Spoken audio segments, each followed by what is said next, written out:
CM Yogi Adityanath को चुनौती देने चला था धीरेन्द्र कृष्ण शास्त्री, अपने ही जाल में फंस गया।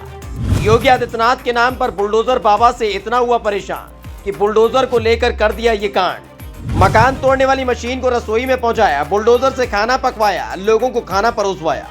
धीरेन्द्र कृष्ण शास्त्री के कारनामे पर लोगों ने जमकर लिए मजे, कहने लगे लोग तुमसे ना हो पाएगा। बागेश्वर धाम वाले इस बाबा को तो आप जानते ही हैं, धीरेन्द्र कृष्ण शास्त्री। पहले भी कई कारनामे आपने इनके देखे होंगे, इनकी हरकतों को देखा होगा, लेकिन इस बार जो कारनामा धीरेन्द्र कृष्ण शास्त्री ने कर दिया वो उल्टा पड़ गया।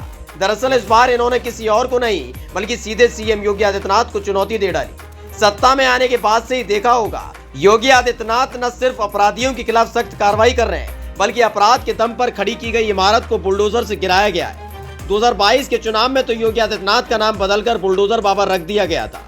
बस यहीं से दिक्कत शुरू हुई धीरेन्द्र कृष्ण शास्त्री को। मशहूर होने की बेचैनी धीरेन्द्र कृष्ण शास्त्री पर पड़ गई भारी, लोगों ने जमकर ले लिए मजे। दरअसल धीरेन्द्र कृष्ण शास्त्री का पुराणों से कोई लेना देना नहीं है, बल्कि इसे मशहूर होना है, चलता फिरता भगवान बनना है, लेकिन इसकी बेचैनी इस पर भारी पड़ गई।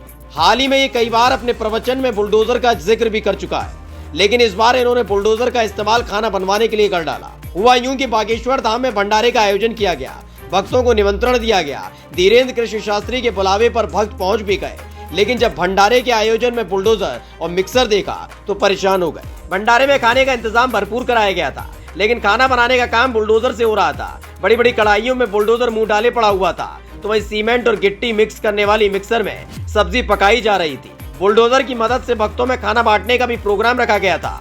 बागेश्वर धाम में भक्तों की भीड़ तो जमा हुई, लेकिन खाना खाने से बचते नजर आए, क्योंकि वहां खड़ी बड़ी बड़ी मशीनों से खाना बनाया जा रहा था, जिन मशीनों का इस्तेमाल घर बनाने या गिराने के लिए किया जाता है।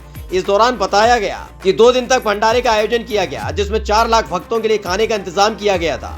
इस दौरान 30 ट्रॉली सब्जी और 5 ट्रॉली पूड़ी रोज पकाई जा रही थी।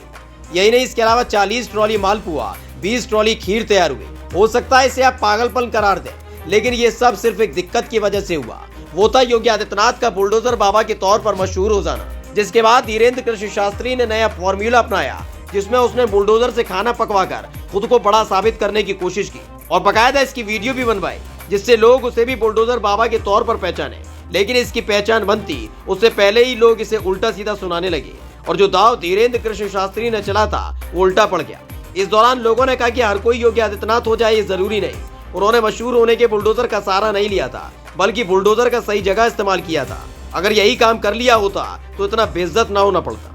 2017 के बाद से ही सीएम योगी आदित्यनाथ के आदेश पर जहां एक तरफ अपराधियों को जेल में ठूसा जा रहा है, उनका एनकाउंटर हो रहा है, तो वहीं प्रदेश के बड़े बड़े माफिया की जमीन पर बनी हुई इमारतों को जमींदोज किया जा रहा है, और इसके लिए बुलडोजर का इस्तेमाल हो रहा है। लेकिन इसके उलट बुलडोजर का इस्तेमाल करना धीरेन्द्र कृष्ण शास्त्री पर उल्टा पड़ गया।